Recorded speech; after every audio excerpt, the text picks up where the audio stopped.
Hello everybody! Welcome to Kevin Plays Disc Golf. Today we have a playthrough and course review from the disc golf course at the E.L.M. Lambert Murphy Memorial Community Center, or E.L.M.M, in Winchester, New Hampshire. My name is Kevin and I play disc golf.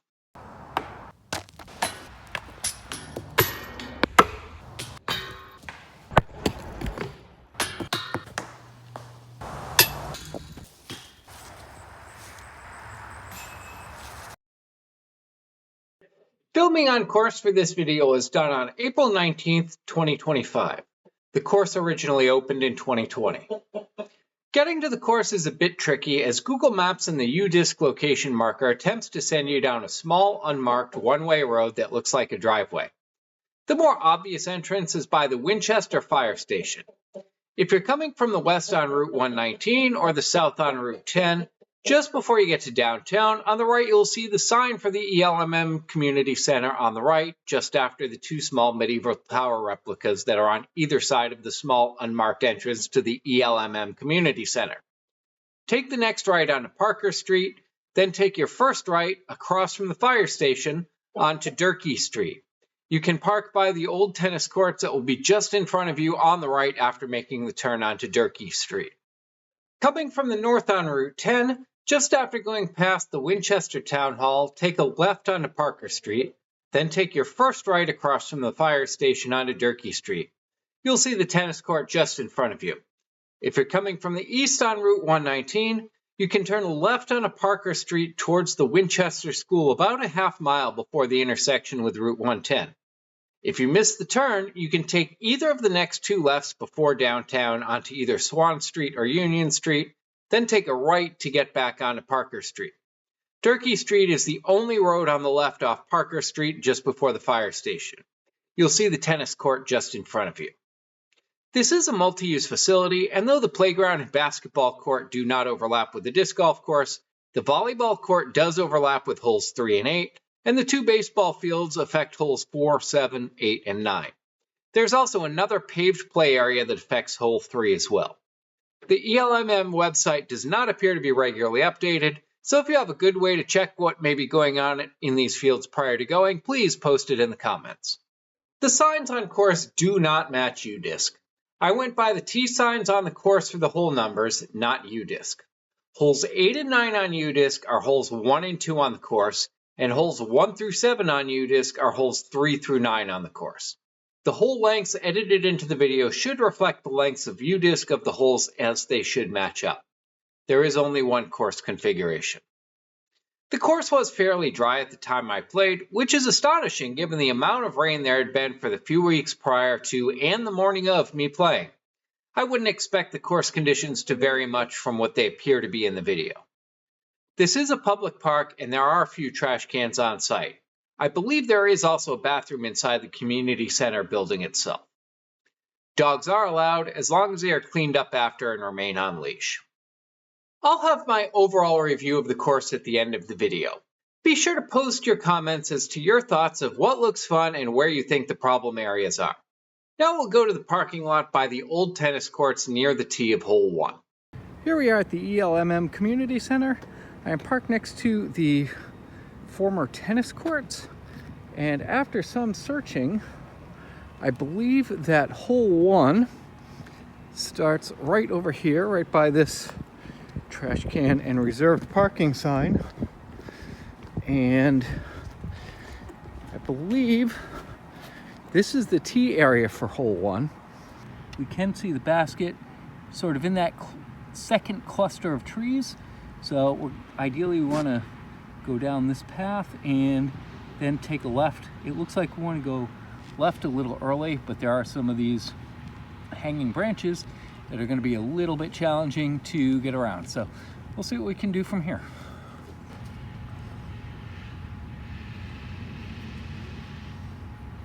Short and Anheuser, so I'll at least have a look at something from there. Something to note is there is no T sign that I was able to find for hole 1, and it does not match UDisc. So what matches UDisc for hole 1, I did find a T sign that appears to be the hole 3, and on my drive in, I saw a tee sign for hole 2 that was fairly close to where this basket for hole 1 is. So hopefully this works out, and we'll see how things go from here. As we get further down the fairway, you can see my disc, and we have a better shot of the basket amidst those trees there. It's a low ceiling, so it's actually kind of a interesting shot here. See how we can do.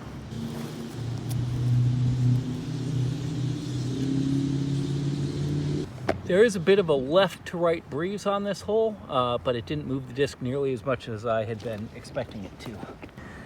I do have a gap for a putt here, and this is the type of stuff I've been making at the other 2 courses I've been playing today, so hopefully this ends up in a par.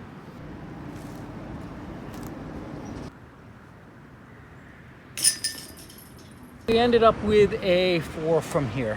To get from the basket of 1 to the tee of 2, you can see we have the little small castle structures. We can go past the basket and take a left towards the main community center front sign. And if we go straight this direction, here we have a tee sign for hole 2. Hole 2 is another straight open shot here. Again, I do not have distance on this from UDisc, so we'll see how this ends up. The basket is straight in amongst those trees.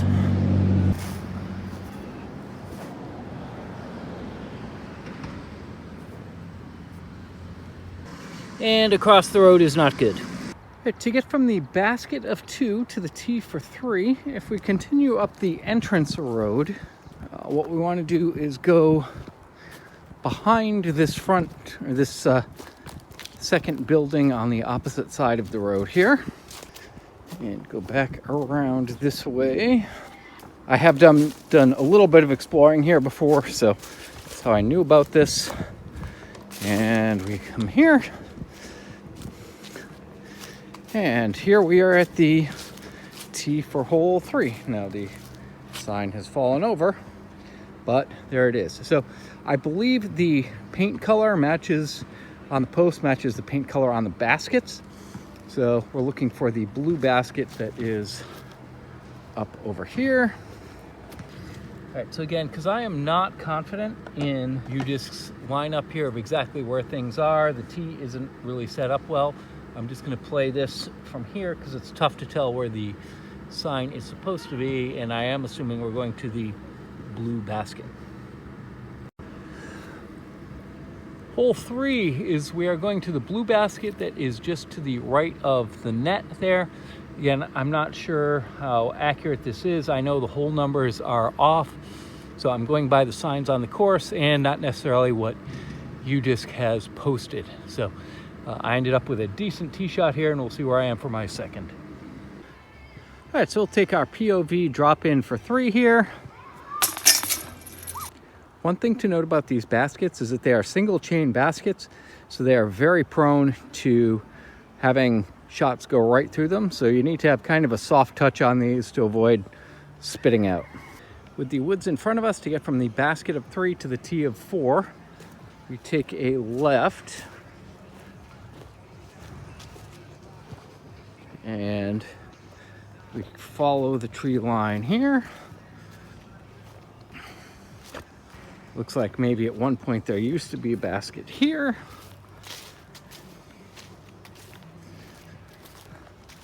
And here we are at tee for 4. And note that we have the yellow post here, which means we're going to the basket out yonder with the yellow post out there. All right, one tricky thing here about hole 4 is that the backstop for the baseball field is in the way. Ideally, we want to go right of it and stay out of the woods, but this is kind of a tough, tricky little shot here.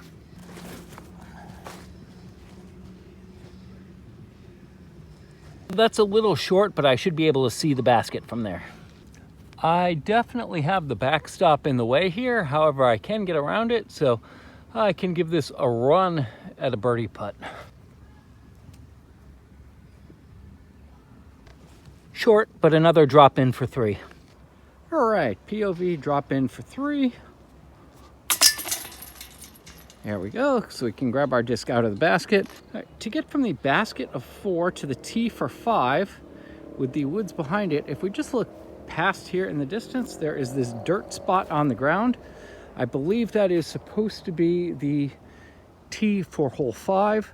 I cannot find any signage anywhere, so my guess is that the sign for hole 5 has vanished. Hole 5 is our first hole that is not straight away. We cannot see it off the tee. It is around the corner to the right as a basket with a green base. Again, I was not able to find the tee sign for hole 5, but I have scouted out where the basket is. Probably about 30 feet left and 50 to 75 feet past this corner that we can see. So it's kind of off in the direction of that single skinnier tree up there, off in that direction, maybe even a little bit to the right of that.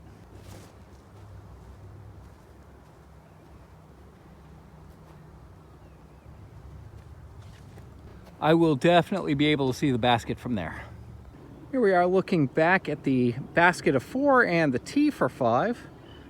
And there's our disc right there. And if we swing a little further right, there we can see the basket off in the distance. So let's see if I can make a miracle putt here for birdie.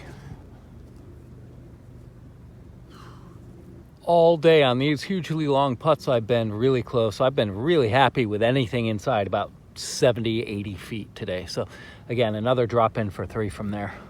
Another POV putt for 3. There we go. As you can see, we have the woods on the left. Grab our disc out of the basket. So there's the woods. Turn back around. And in this corner of the field, we have the tee sign for hole 6 right ahead of us. And here we are. Now the tee sign for 6 has been twisted around backwards, but with the red sign and the red post over there, the basket off in the distance, it's pretty clear that that is supposed to be the 6th basket. So again, we'll try this and see what happens.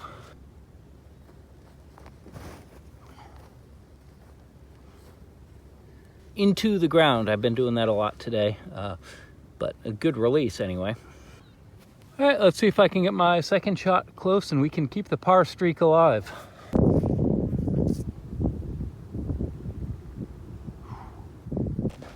That'll do. I almost hit the base of the post on the skip. And to keep the par streak alive, just stayed in. The streak stays alive. All right, so with this little gravel path in the background, to get from the basket of 6 to the tee of 7, we take a left and we go right over here. And this post is the tee sign for hole 7. Hole 7 is a bit difficult to see the basket from the tee. However, it is straight through the backstop. So this is another one where we need to go around the backstop. So we have a little bit of an artificial obstacle in the way. There's plenty of room to go either left or right. My preference is to go left because of my forehand play, and that's the way that the disc skips. So we'll see how this works out.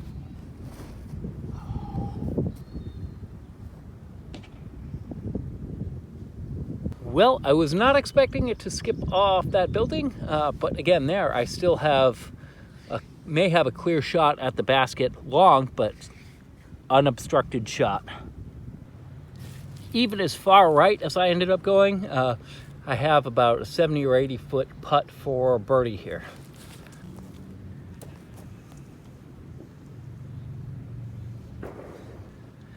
No birdie, but another 3.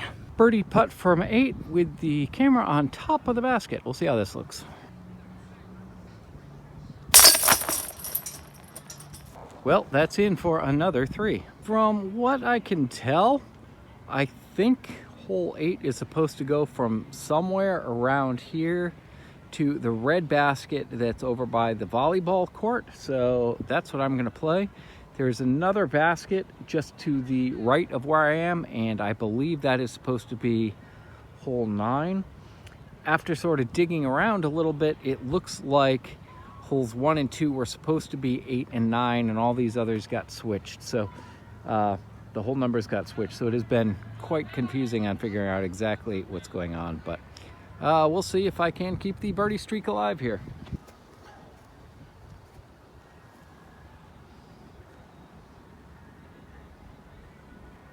Can't seem to find the midpoint between popping it up in the air and throwing it into the ground today. All right, we are in Streamline Pilot Range.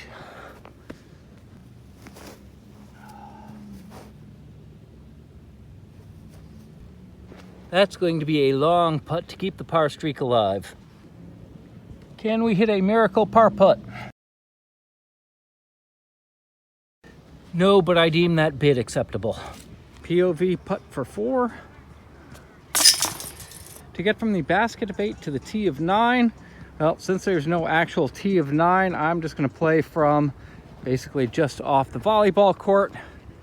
And the 9th basket is going to be the green basket that's just in front of those bleachers that are standing up.